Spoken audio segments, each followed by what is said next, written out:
The UN Founding Charter is outdated when it comes to representation in this August Assembly.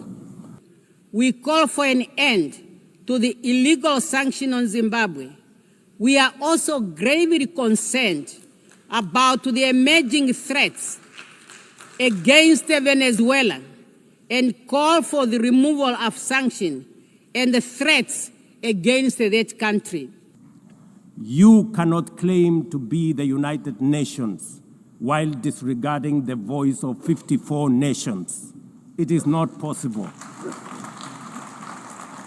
Africa is no longer willing to wait on the margins of global governance while decisions about peace, security, and development are made without our understanding, without our perspectives, and without our voice. As an African, I stand here as one of the trumpet voices of Africa, a continent all too often treated with affable indifference. Africa's voice is not heard. This United Nations cannot be truly international. Yes, I'm an African, one of the voices of African trumpets. Those are words of President Duma Gideon Boko, the president of Botswana, speaking at the UN General Assembly. My dear brothers and sisters, lovely family, welcome back to Make Africa Great. This is an African soap opera, and you are not going to want to miss this episode. We've heard the new African tune, a rising sound that booms with drums of liberation, chants of Pan-Africanism, and lyrics of freedom. A continental anthem echoes with unprecedented resolve. It's the song of Africa reclaiming its narrative. No longer will the script be written by outsiders. This is the dawn of the African voice, amplified and undeniable. Whether through viral social media campaigns, street protests, or the action of the diaspora, the voices of African youths have become unstoppable. Their influence has become so pivotal that it can make or break governments. Recently, they played a key role in derailing covert threats, such as the planned assassination of visionary leaders like Ibrahim Traoré. Their courage has emboldened African heads of state to stand tall at the world stage, loudest this season on the floor of the United Nations General Assembly. This season, Africa did not whisper. Africa roared. And yes, the mic is still shaking. At the UN, voices boomed, demanding change, challenging norms, and setting new expectations. Welcome to this special episode of African Voices, where we dissect these powerful addresses. From Dakar to Kinshasa, Luanda to Cairo, we bring you the pulse of the continent. Today we dissect the powerful speeches of African leaders at the UN, a testament to the continent's unity and strength. Join us as we delve into their words, analyzing the key moments and messages that resonated both within and outside the assembly. Together, let's unpack the potential impact of these statements on Africa's future. Your engagement fuels our journey. So drop your thoughts in the comments, share this episode, and let's engage. Let's talk about it. President William Ruto of Kenya took to the mic with a speech that shook the UN. His message: Africa will no longer accept the status quo.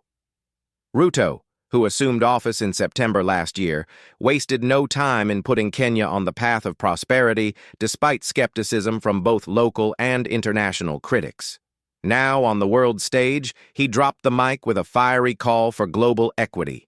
President Ruto insisted that Africa will no longer be a spectator at international affairs, but a driver of solutions.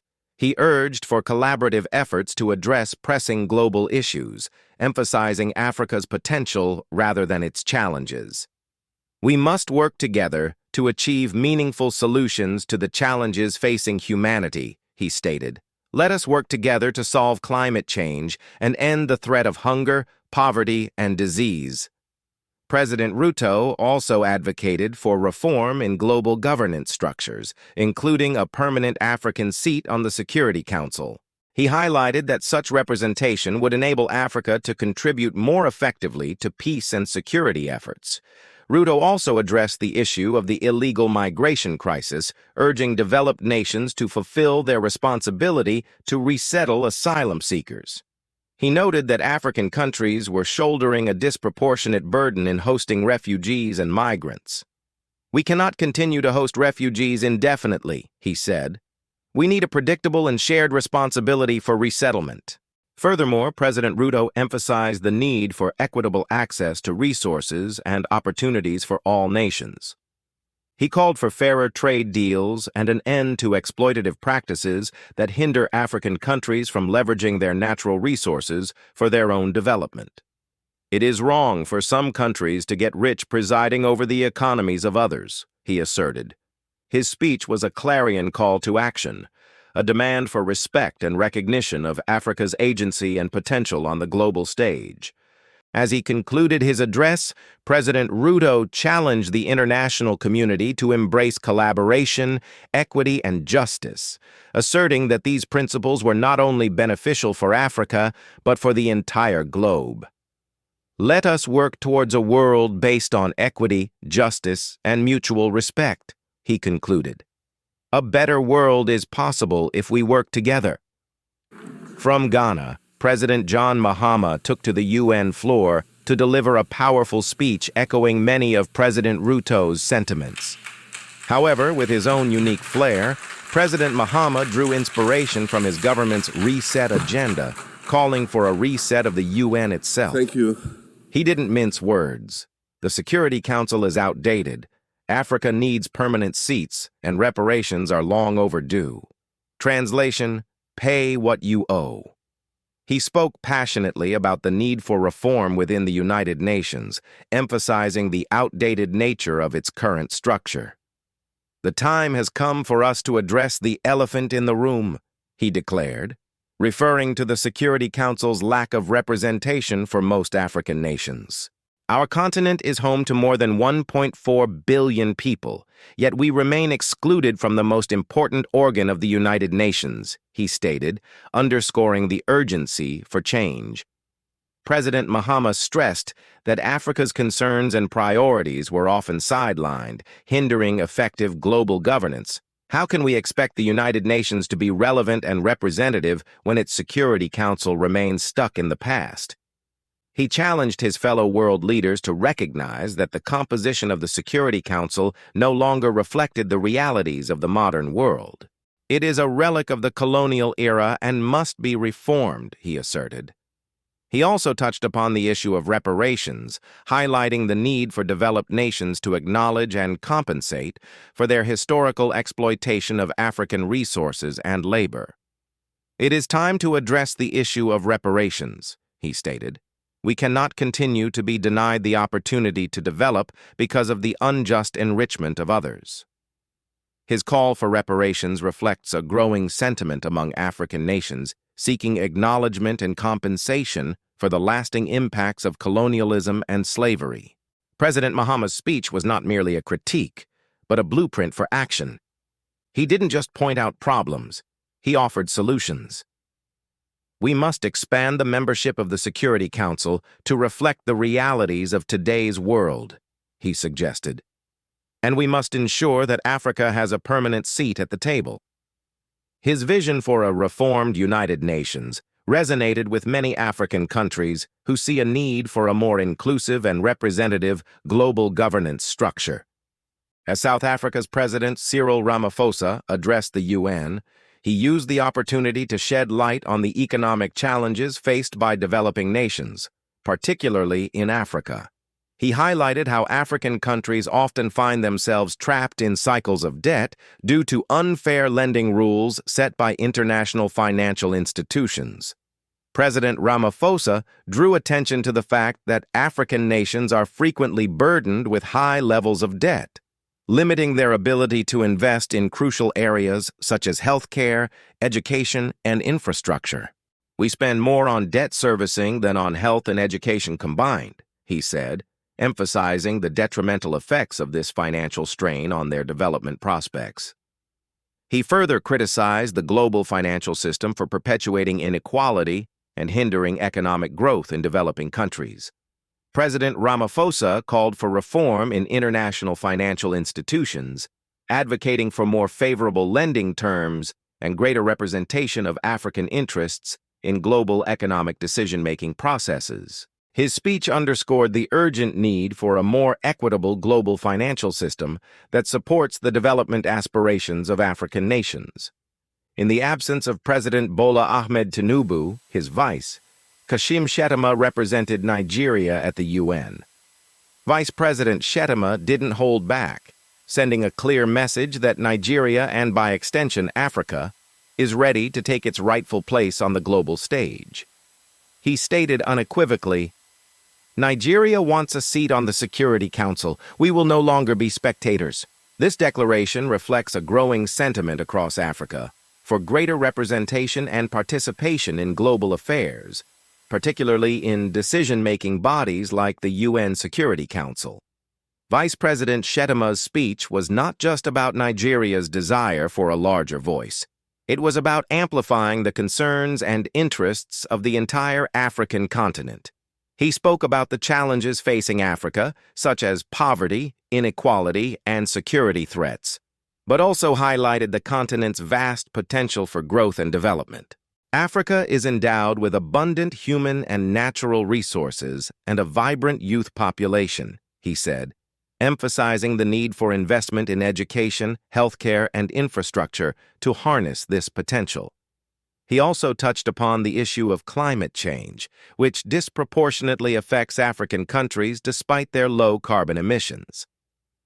Africa bears the brunt of climate change despite contributing the least to global warming, he pointed out, calling for developed nations to honor their commitments to assist developing countries in addressing the impacts of climate change. Furthermore, Vice President Shettima addressed the issue of illegal migration, urging developed countries to create legal pathways for African migrants to seek better opportunities elsewhere. He also emphasized the need for international cooperation to tackle transnational challenges such as terrorism, organized crime, and illicit financial flows. Despite these challenges, Vice President Shettima's speech was ultimately one of hope and resilience. He spoke of the progress that Africa has made in various sectors, such as technology, innovation, and entrepreneurship, and called for continued efforts to promote good governance, peace, and security across the continent. "We must work together to build a better future for our continent," he concluded, extending an invitation for collaboration and partnership to African leaders and the international community.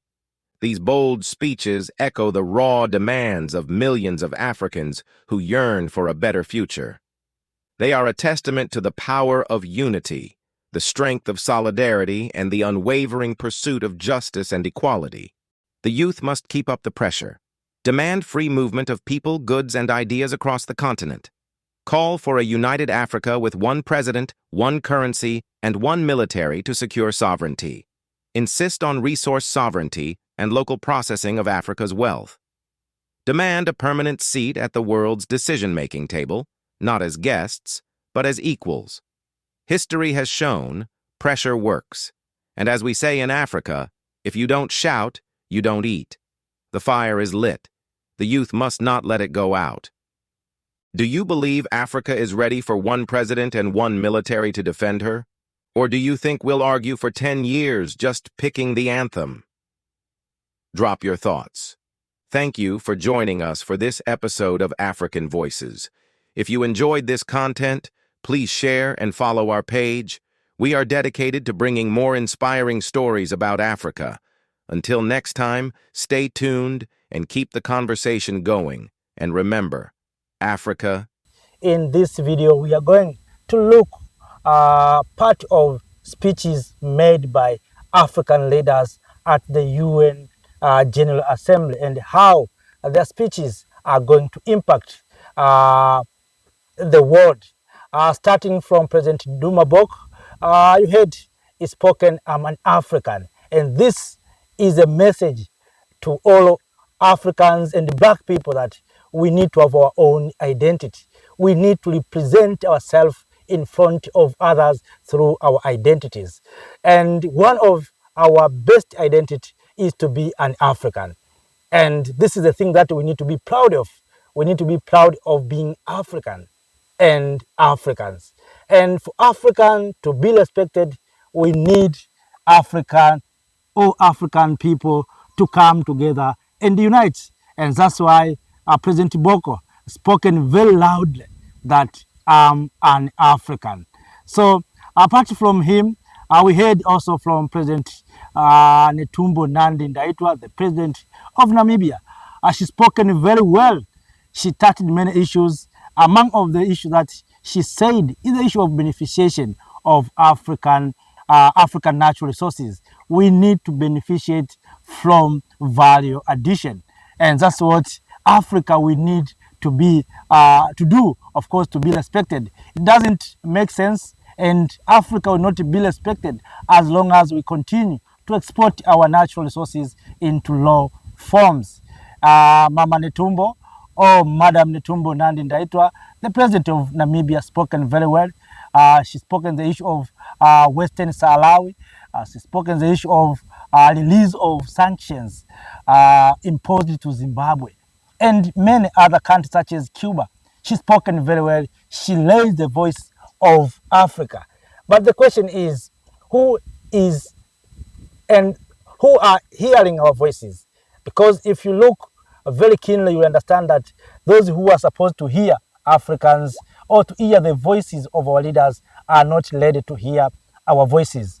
So at the end of the day, we find Mama Netumbo Nandi Ndaitwa speaking about the issue of unity, Africa coming together. And that's what we need to do. As President Boko said, I'm an African, but I can be an African if the entire continent speak with one voice as a one country. Also, we heard from President William Ruto, and of course, many thought that maybe President Ruto is asking for Africa to withdraw from the UN after this organization looking like it's not serving the interests of Africa. For 80 years since its formation, 2 decades since Africa asking for the reform of UN Security Council, nothing has done. Also, we heard from President John Dramani Mahama, who also spoken the same thing, that this organization is outdated. And President Mahama spoken about Africans or Africa to be respected. He mentioned names of Africans who went to Europe as immigrant and acquired a position, highest position in this world or in the global. So what President John Dramani Mahama was implying or is telling the world that these Africans who are, sometimes we call them immigrant. We saw President Trump said those who would go to America without proper maybe recognition and the proper ways, they will be returned to their homes. Yes, but remember, these people are learning out of challenges, are learning away from problems. For instance, today you find Africans in DRC are learning away. Africans in Sahel are learning away. Africans in Sudan are learning away. Who caused those challenges? It's those who are powerful, are the ones who created these challenges. And today they're saying we are going to their countries as immigrants, while those people are the ones who are exploiting our natural resources. And if they can stop exploiting our natural resources and go back to the statement made by Madam Mama Netumbo Nandi Ndaitwa of beneficiation of our natural resources through value addition, we can become Africans. We can become Africans. And I can stand up and say, I'm an African, the way President Duma Boko said. So now you can see how these challenges are created by the people who today now they have turned against us by calling us immigrant. Why they're taking our natural resources, sponsoring terrorists, speaking about the issue of France funding and supporting these people who are destabilizing Sahel. Of course, we know France, it is not for the first time France to do what it is doing. France has tried to keep these countries under their under its control. But these countries have said no more exportation. And to speak like that, listen also, not just to speak like that, to speak and to heard what the Prime Minister of Burkina Faso has said.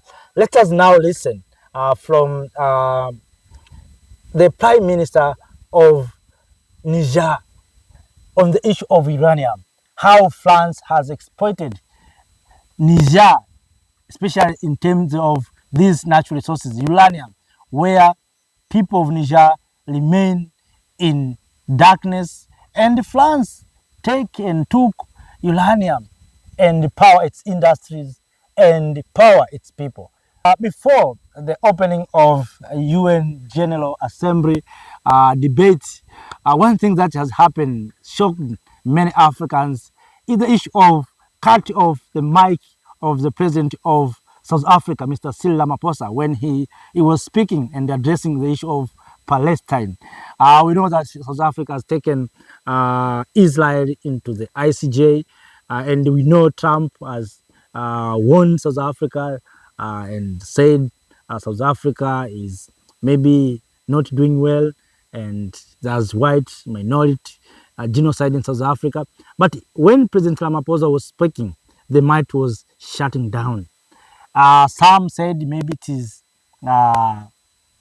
sabotage, or maybe it's because of Ramaphosa's stance on the issue of Israel and Palestine. So, but all in all, when the time comes, President Ramaphosa came into the podium to speak and to address, of course, the UN General Assembly. And here is what President Ramaphosa said. One of the things that is spoken is the issue of the reform of the UN Security Council. In this General Assembly, one of the things that was, of course, very hot topic for African nations is the issue of the reform of the UN Security Council. Almost every leader spoken on those issues. It's not only him. Also, we heard from the Vice President of Nigeria. But my dear lovely family, brothers and sisters, this is just part one. The next part will speak about what President Diomaye Faye, spoken, President of Angola, President Lorenzo, spoken, what President Mahada Bio of Sierra Leone said. So for this video, we are ending in these few leaders. So in the next session, we'll come up to hear also from our leaders. My question to you, brothers and sisters, to all things that we have demanded and asking for, do you see a real commitment from the world to listen and to do what Africa countries want? Do you see the light future for Africa, starting with the issue of the reform of the UN Security Council? Do you see that in the near future, the powerful nations are going to allow Africa to have a permanent seat in the UN Security Council with the veto power? Okay, there's the issue of reforms of financial institutions, where Africa is borrowing at high interest. Why these powerful nations are borrowing at low interest? Do you see? Maybe that it will be easy because we are borrowing. But the issue of UN Security Council has become a hot cake, has become something that is critical. I think one thing that has been suggested, and if our leaders are listening us, is to withdraw from the United Nations. If we can try to do so, maybe the world can respect us. I cannot speak up and standing and speak, I'm an African who am not represented in the UN Security Council. I'm an African who are not beneficiating from our natural resources. I'm an African who the remains of our ancestors still in the jars and museum of European nations and Western powers. I'm an African who are still struggling to get equality in financial institutions. I'm an African whom I'm still suffering with conflicts. I'm an African that the world has left us after plundering our natural resources with pits and nothing. I'm an African whose my children are dying into Mediterranean Sea where they're trying to run away from my home to seek green pasture in our neighbor's home. This is Africa that I have. So I'm an African who are asking for respect and dignity of black people. So, my dear lovely family, brothers and sisters, let me end here. Thank you for watching. Have a nice time. See you next time in the next video. This is part 1. We are going to come up with next part 2, where we will hear other African leaders, as I've mentioned some of them. President Diomaye Faye of Senegal, President Mahada Bio. We need to hear also from Prime Minister uh, of Mali, President Lorenzo, uh, the representative of Rwanda, Vice President of Tanzania, and other leaders. So this is just part 1. Next part is coming. So for today, let us end here. If you're new in this platform, make sure that you subscribe to join this big family of Make Africa Great. And if you have already subscribed, please like the video and share this message to other Africans. We are here to seek solutions and to find the best solutions for our challenges. Here we are. This is Africa, and Africa will be a superpower. Thank you. Thank you, Africa. Mama Africa. Oh, yeah. You make African great. Thank you, freedom. Thank you, Africa.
Thank you, Africa.